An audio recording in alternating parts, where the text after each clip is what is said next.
Paz do Senhor, professores, sejam todos bem-vindos a mais um podcast EBD em Síntese, momento pedagógico da classe de adultos. Comigo, mais uma vez, né, a nossa querida irmã Miriam, que, como a gente falou no episódio anterior, né, está conosco aqui retornando para esse momento, ela que tem tantas ideias, né, que tanto tem colaborado com o nosso DENEC. Então, irmã Miriam, paz do Senhor. Paz do Senhor, irmão Manu, a paz do Senhor, querido professor e professora, sejam bem-vindos a mais um podcast e desta feita para a nossa lição de número 7, que tem como título Quando o Espírito Santo sopra em Éfeso. Uma lição maravilhosa que fala sobre o derramamento do Espírito Santo, trabalhar suas maravilhas. Irmã Manu, cite para nós os objetivos da lição. Então, os objetivos da lição 7, o primeiro é explicar a ação do Espírito no ministério de Paulo. O segundo, analisar o impacto do Evangelho na transformação da cidade. E, por último, o terceiro, aplicar o ensino da missão da igreja à realidade contemporânea. Então, queridos, o capítulo 19, né, de Atos, e aqui também. A ideia é que você faça a leitura, né? Se tiver uma Bíblia, algumas dicas, né? Já. Se tiver uma Bíblia de estudo, também use como suporte, né? Aí nesse momento. E o destaque que eu quero trazer é, acho que até a irmã Miriam já iniciou um pouquinho aí, né? Falando, que é justamente tá dentro da verdade prática quando diz: onde o Espírito Santo é derramado, a palavra é confirmada com poder, o pecado é confrontado e vidas, famílias e cidades são transformadas. Essa verdade prática, ela traz uma reflexão muito pertinente para os dias que estamos vivendo hoje, né? E justamente, como a irmã Miriam costuma dizer, né? A verdade prática é justamente pensando a vida prática nossa, né? A nossa vida cotidiana.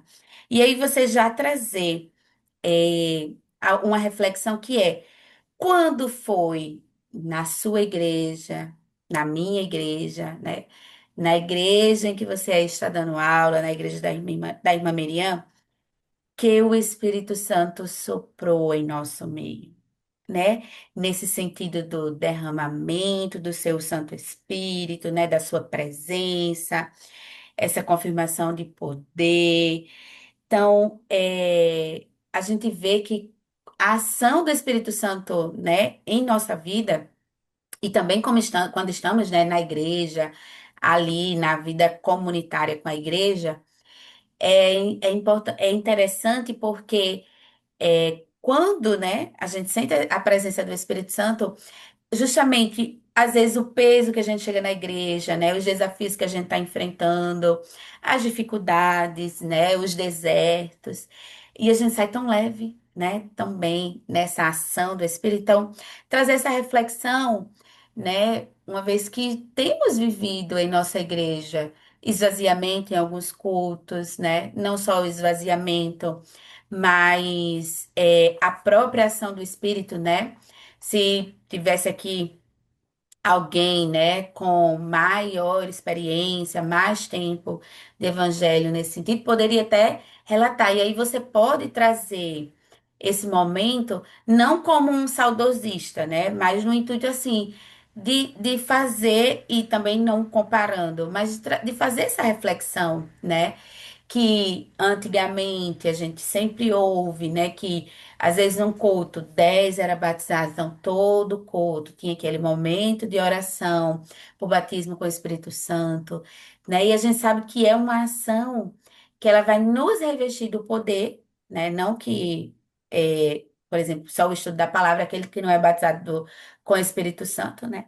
Não tenha conhecimento, né? Não estude a palavra, não é isso, mas é para além disso, é um revestimento de poder, né? E esse revestimento de poder ele também por meio dele, né, que vai ali alcançando outras vidas e gerando justamente essa transformação, que aos nossos olhos, por vezes, parece impossível, né? Mas a gente vê que é justamente o poder sobrenatural de Deus sobre o local, sobre o ambiente. Então, começaria com essa primeira reflexão, né? Miriam, suas sugestões, orientações, dicas. Como a senhora falou é, sobre a verdade prática, né? A verdade prática, que é a aplicação, é o que nós trazemos, aprendizagem para os nossos dias atuais, os dias de hoje. Foi o que aconteceu, o derramamento lá em Atos 2, né? Fala sobre o dia de Pentecostes.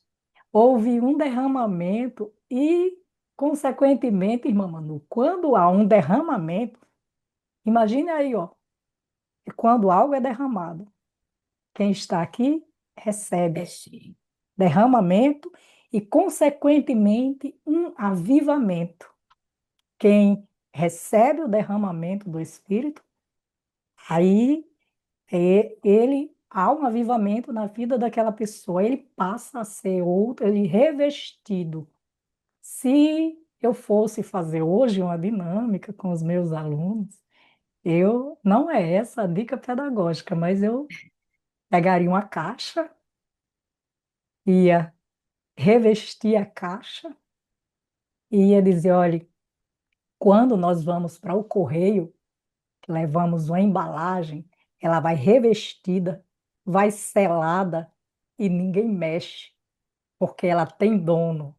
Então, quando nós somos selados, é como quem diz, é como se o Espírito Santo tivesse aqui, ó, dizendo assim, ó, esse aqui é meu, ninguém abre, ninguém toca. Ele está selado, revestido e marcado. Aí, se tem outra embalagem que não está selada, irmão, qualquer pessoa pode mexer, pode tocar. Mas quando se recebe o derramamento, a marca, o selo, a proteção do Espírito Santo. Mas o que eu acho interessante é agora é o que eu vou trazer para vocês.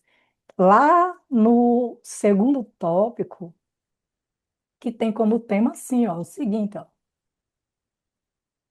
o derramamento do Espírito Santo e o impacto do Evangelho na cidade. Sabe o que isso significa? É que quando o Espírito Santo é derramado sobre o povo de Deus, aqui aquele evento que acontece, que é o derramamento e há um avivamento, aquilo não fica só dentro da igreja, ela alcança a cidade, ela alcança quem está por perto. Não ficou somente nos apóstolos. As pessoas foram curadas, foram libertas. Então, como é muito voltado para a história, e eu falei para vocês, tragam os alunos para dentro da história, faça com que eles. Você pode, ó, precisar de um copo, certo? Mostre, olha, imagine que esse copo aqui é o copo que transborda. O copo aqui são os apóstolos, ou são a igreja recebendo o poder. Você pode trabalhar isso aqui no tópico 2, certo? E vai receber o derramamento. Mas a cidade, ela será abençoada com a palavra, com cura, com milagre. Coloque aqui, ó. Você vai precisar de um copo, que representa a igreja, vai precisar de um prato, certo? Coloque aqui bem no centro, tá bom? Aí você faz o quê? Eu peguei aqui uma jarrinha, um pouco de água, coloquei aqui, você vai colocando. Olha o derramamento, viu? O derramamento, tá? Aqui, ó. Está somente com eles. Aí, quando encher, você pergunta aos seus alunos: o que foi que aconteceu? Ó, Olha, olha, o que foi que aconteceu? Transbordou, alcançou. Quando eles foram revestidos do poder, eles estavam antes, se eu não me engano, é Lucas, capítulo 19, eles estavam numa casa fechada, com tudo, eles estavam com medo. Mas a partir do momento eles ficaram ali até o dia de Pentecostes, quando eles foram revestidos, Pedro se transformou em outra pessoa e pregou o evangelho com uma autoridade tão grande, tá? Porque ele houve um derramamento, ele transbordou, foi revestido, cheio do poder. Foi a mesma coisa que aconteceu aqui. O tópico 12, quando você vai ministrar, você disse, quando transborda, Paulo pregava o evangelho e aquilo ali, o poder do Espírito Santo que estava transbordando, ele alcançava enfermos, enfermos eram curados, não é isso? Alcançava oprimidos, trazendo libertação.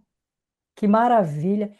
O que aconteceu mais? Confrontou os ocultismo, não é isso?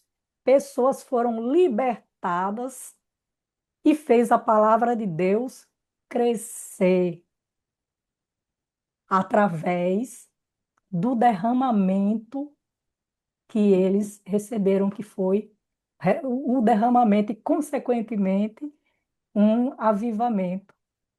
Até quando eles tocavam em objetos, que as pessoas que encostavam perto daqueles objetos, elas eram curadas. Mas eram os objetos que curavam, irmã Manu? Não. Não, não eram os objetos que curavam. Quem curava era o Senhor, mas eles estavam cheios da presença, do poder do Espírito Santo. Você pode utilizar a jarra e o copo para mostrar que eles cheios, eles precisam transbordar para alcançar outras pessoas, como diz no tópico 2. E quando a irmã Miriam traz, né, esse soprar e até esse recurso visual, é interessante porque diante, né, do momento introdutório que eu trago, com essa pergunta, né, reflexiva ali, até como momento introdutório da própria aula, né, dessa interação já inicial, você pode fazer, né, uma linhazinha, como se fosse uma linha do tempo, né, em Éfeso. Então, qual é o marco desse sopro do Espírito, né? O que que aconteceu? E aí a gente vê, e aí eles podem listar, e você vai colocar embaixo. Aí um segundo ponto e dos grandes avivamentos. Então, o que que a gente vê? Rendição, né? Confissão de pecados, enfim. E hoje, na nossa igreja local, que é justamente fazendo esse panoramazinho, né? Então lá pode ficar e você vai listando o que eles forem escrevendo. Caso você não queira dessa forma, essa forma é interessante porque se torna mais interativa, né? Uma outra é você levar o próprio papel, né? A linhazinha lá com os três pontinhos, já aí, Éfeso, grandes avivamentos e igreja local hoje. E aí você coloca é, esses três pontinhos lá, né? E aí você mesmo pode levar esses elementos e fazer com que eles copiem. Eu penso que a interação é mais interessante, né? No sentido assim, de você ir justamente perguntando e eles irem falando e você anotando. E aí, pensando até aqui no tópico 2, né? O impacto que vai transformando justamente, e trazendo também já para o 3. Uma pergunta assim, como desfecho até, né? Quais são os desafios culturais, né, que vivenciamos hoje que faz as pessoas resistirem à palavra de Deus? E aqui cada aluno pode ter uma percepção, né? Por exemplo, a minha percepção é o engano. As pessoas né? Se enganam que, ah, eu já tenho Deus, né? Ah, eu já acredito. Então, não só isso, né? O engano de que, não, tá tudo bem. Tá tudo, né? Assim, aparentemente, né? Bem, no sentido, né? Material, mas o espiritual, não. Então, esse olhar espiritual, né? E aí, você finaliza com uma oração mesmo, por despertamento espiritual, revestimento de poder, né? E tantos outros motivos. E o desafio, eu ainda colocaria mais um desafio para a semana que era permanecer, né, com alguns desses motivos de oração que vocês vão colocar aí na aula, né, que os seus alunos podem colocar na aula, e na própria classe do grupo do WhatsApp, vocês podem manter para a semana seguinte, né, ou a semana que antecede a aula, enfim, você vê o melhor como desafio de semana, motivos de oração construído aí com os seus alunos, tá? Então, queridos, esperamos ter contribuído com a sua aula. Agradecemos à direção do DENEC pela oportunidade, a confiança. Irmã Miriam, suas considerações finais. Só um ponto, irmã Manu, antes de me despedir dos professores, é que é muito importante, sempre batendo na mesma tecla da aplicação, né? Porque o seu aluno, ele pode, talvez, por vergonha, não perguntar e outros perguntar sim. Se eu não sou batizada com o Espírito Santo, eu irei para o céu. É isso? Ah, Verdade, eu não sou batizada com o Espírito Santo. Quando nós aceitamos a Jesus Cristo, nós recebemos o Espírito Santo, tá isso. certo? Nós recebemos o Espírito Santo, pois ele convence o homem do pecado, ele nos consola, ele está conosco, nos ajuda a nos santificar. Olha, não faz isso que é errado. Às vezes, ele enxuga as tuas lágrimas, ele está sempre contigo ali, ele te ajuda a discernir o certo do errado. O Espírito Santo está com você, você recebe o Espírito Santo, diga isso para os seus alunos, a partir do momento que você aceita Jesus Cristo, porque, como eu falei ainda há pouco, quando eles estavam ali, é, todos reunidos, com as portas fechadas, janelas, estavam com medo. O Senhor se manifestou e disse assim: recebei o Espírito Santo. Mas eles receberam o Espírito Santo, eles estavam com eles, mas não houve o derramamento, porque você recebeu o Espírito Santo, é você ter o Espírito Santo quando crê em Jesus Cristo. Mas você é revestido do poder quando há um derramamento e um avivamento, e ali você é revestido do poder, tá certo? Então, é diferente de ser cheio do poder do Espírito Santo. Mas não é porque eu não recebi o Espírito Santo, não fui batizada que eu vou deixar de ir para o céu. A partir do momento que você aceita Jesus, lembre sempre esse detalhe para os seus alunos, não só nessa aula, mas em outras aulas também, tá bom? Que o Espírito Santo é contigo todos os dias da tua vida, tá? E eu agradeço por este momento, estou muito feliz de estar com vocês, sempre falando, compartilhe. Deixe aqui o seu ok também, deixe, faça também um comentário, se inscreva também, tá bom? E que o Senhor abençoe a sua aula. Até a próxima lição. Amém, queridos. A paz do Senhor. Fiquem todos com Deus.